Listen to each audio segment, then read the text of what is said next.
nimmt mit einem Ergebnis von 79 Atompunkten.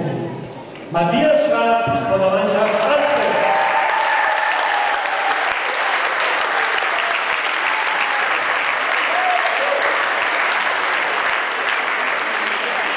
Und um den Erfolg in dieser Klasse noch zu machen, 20 Punkte für Platz 2. Egermann Julian, ebenfalls Mannschaft Aspen.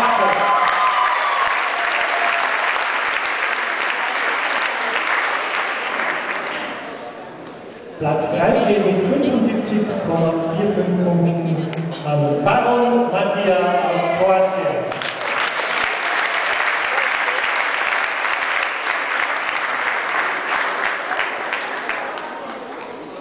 Vierter wird Algaras Martin aus der Slowakei.